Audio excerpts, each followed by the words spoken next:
Amazon just moved their production service from microservices back to monolith and cut cost by 90%. Meanwhile, your 4-person startup is running 47 service on Kubernetes. We need to talk. For last decade, one idea has been dominated software engineering. If you want to be taken serious, if you want to be real tech company, you go microservices. Cut to Amazon Prime. But in 2023, Amazon Prime Video did something shocking. They took a service that was running as hundred of microservice, collapsed it back into single process and saved 90% of their infrastructure cost, and their system got faster and handled more traffic. If Amazon is walking away from microservices, we have a problem because 42% company right now are doing the same thing. Considering their microservices back into larger units, the hype cycle is turning, and in this video I am going to show you exactly why it happened, when microservices are genuinely the right tool, and how it make decision correctly. Let's start from the beginning because a lot of people use these words without understanding what actually different under the hood. A monolith is simple. Your entire application, the user interface, business logic, the database calls all run as one single process. When the order module need to be talked to in inventory module, the just a function call. It take nanosecond, and critically, if the payment succeeds but the inventory update fails, you can roll back the entire thing automatically. That called an ACID transaction, and you get it for free. Microservice flips this completely. Now every feature is its own independent service running its own container, talking to other service over network. The function call that use take nanosecond is now a network required that takes milliseconds. That's a million times slower for every single interaction. But here what nobody mentions, when they are selling your microservices to even get started, you need a whole zoo of infrastructures, an API gateway, a service registry, a load balancer, a message broker, and identity provider. You have to build all this before you ship a single feature. This is hidden tax. And the reason large company like Netflix and Amazon do this, it's Conway's law. Your architecture mirror your org chart. When you have 500 engineers, you cannot have them all working in same code base. They are step on each other constantly. Microservices a solution to people problem, not technology problem. And if you are don't have that people problem, yet you are paying cost without getting the benefit. Let's talk numbers, real benchmarkers. Same application, same workload, monolith versus microservices. Fast latency. Each junction serialization call, converting your data to send it over the wire, add about 0.85 milliseconds.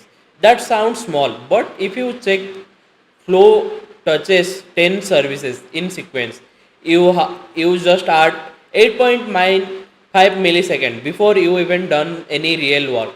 Any and that's the serialization. The network hopes add more on top. Now they are here the real danger one. Tail latency. If each service just have 1% chance of slow 100 millisecond response and your request hits 10 services, the math says you now have nearly a 10% chance of hitting that slow response somewhere in the chain. That 1% problem just become a 10% problem. Your P99 latency, the slowest 1% of all requests, balloons by 140%. And look at what happened to your infrastructure cost. Memory usage goes up 300%. Network input trips. Each service need its own runtime, its own monitoring agents, its own sidecar proxy. If you are using a service mesh, and ironically you raw through the number of requests per second you can actually handle. goes down by 15%. You spend 6 months of migration to microservice, your bill tripled and your system is slower. The win microservice isn't raw performance, the ability to scale specific part independently. But that only pays up when you have already maxed out the biggest server you can rent. So how do you know if you have gone too far? There are specific anti-patterns that tells you the architecture is fighting you instead of helping you. The first and most common one is called distribution monolithy. This is when your services are physically separated, but they are so tightly coupled that they have to be deployed together anywhere. You deploy service A and it breaks because service B has not been updated yet. You have got host both worlds, the complexity and latency distributed system with none of the independent deployment benefits you were promised. The second trap is nano service. You decompose too aggressively. Now every single business change require updating 5 different repository coordinates, 5 different deployments, and writing 5 different sets of integration text. You are optimizing for independence so hard that you have created massive coordination overhead instead. Third, the God service, one service that started small gradually absorb function because it easiest space to add things. Now it handle orders, notification, reporting, and user preference. It's a monolithic hiding inside your microservice architecture. And here, very practical small text. If your team of fewer than 20 engineers is spending more time dealing with Kubernetes quarter errors, certification rotation, and prod readiness, probably that actually sleeping feature. Your architecture is the problem, not your team. There even a name for this phenomenon, architecture theater. You build complex distributed system not because you need them, but because it's look impressive or because Netflix does it. The question is never can we build this?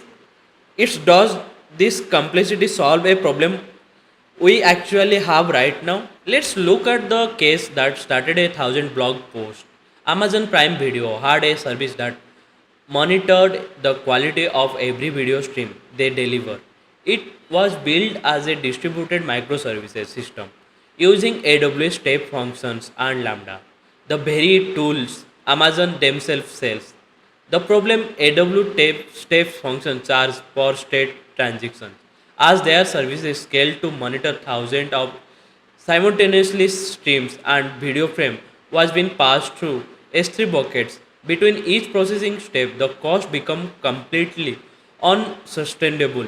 The architecture that seemed elegant at small scale broke the economy at real scale. They considered the entire thing into a single process running on EC2 and ECS data that was crossing the network at millisecond cost per hop.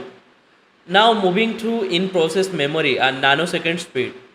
This the result 90% infrastructure cost reduction, better performance, high capacity by going back to monolithy. Now let's look at other end of the spectrum. Nubank, the Brazilian digital bank, is one of the biggest argument for microservice. Now the consider are right. A single PXI payment at Newbie Bank trigger 40 parallel process simultaneously. Fraud detection, machine learning risk modules, component check, balance verification, they process 450 millions events per day. Their fraud detection platform alone makes over 5 million internal service call per minute. For new bank, microservices are not overhead, they are the product. The independent scaling of fraud detection versus payment processing versus notification is what gives them 90.98 availability. A monolithic could not handle this domain complexity. But notice the keyword. They choose this architecture to match genuine scale of genuine domain complexity, not because it's look good on a site. And then there Stark Overflow, the site that every developer has open in another tab. Probably right now they serve over 6,000 requests per second, 2 billion page view per month, and they run it all on a single monolithic application managed by roughly 50 engineers using a single SQL server with aggressive caching. They ship multiple update every single day. No service coordination, no distribution transaction management, no Kubernetes, just a well architecture monolith that has scaled further than most modern microservices architecture ever will.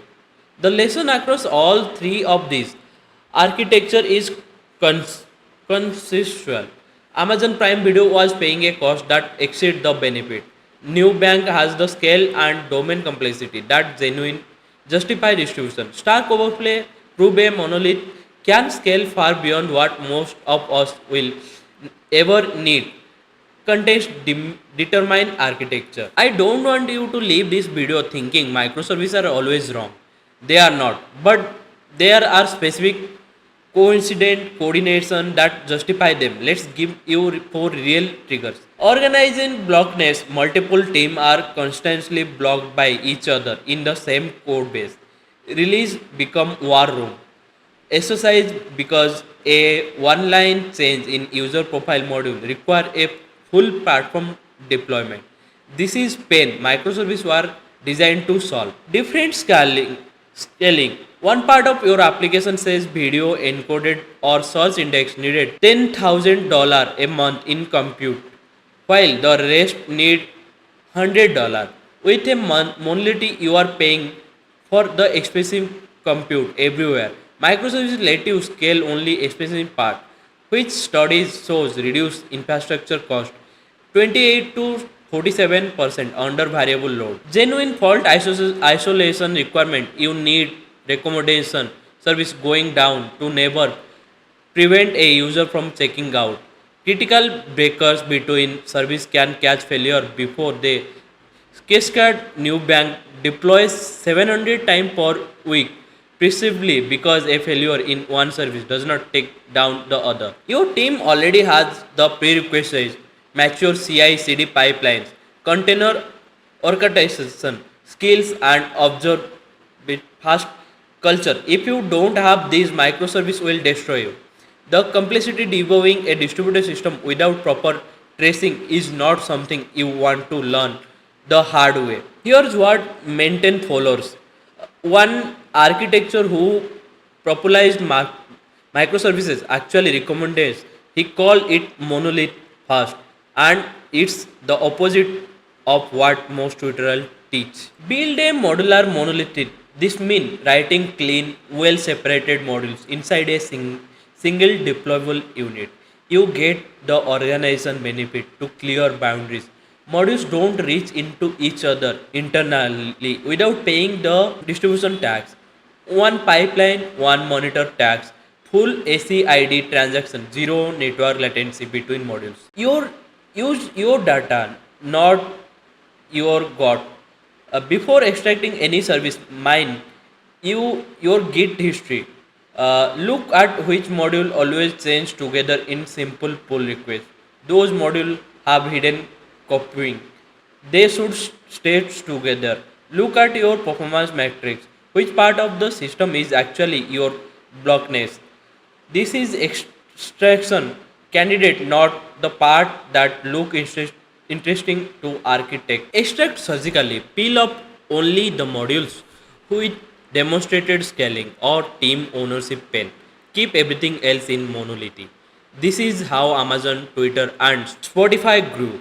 They did not start with microservices, they grow into them selectively based on evidence. And one golden rule, when you do exactly services, right size them. A service should be large enough to handle a complete business capability and small enough one team can fully own it. If a service is so small that even every feature require coordination, they are different service team you have to code to find. The CNCF 2025 survey tells us that service mesh adoption, the most complex layer of microservice infrastructure, dropped from 18% to 8% in just 2 years in industry is collecting, not because microservices are dead but because we are collectively overshot. The real insight here is that code organization and development strategy are two separate concerns. You can have beautifully modular, clean, separated code without distributing it across the networks. You got to choose when pay a distribution tax, and you should only choose to pay it when alternative is genuine more painful. So here the question I want you to walk away with. Look at your current architecture or the one you are planning and ask honestly, is the complexity solving a problem I actually have today, or is it solving a problem I imagine having someday if everything goes perfectly? Because the company that scale the best are not the one with most services, they are the one who match their architecture to their actual movement. Amazon did it, Stack Overflow did it, Nubank did it. The tool is right, the timing is everything. The best architecture is the simplest one that solves the problem you have right now, not the one you might have in 5 years.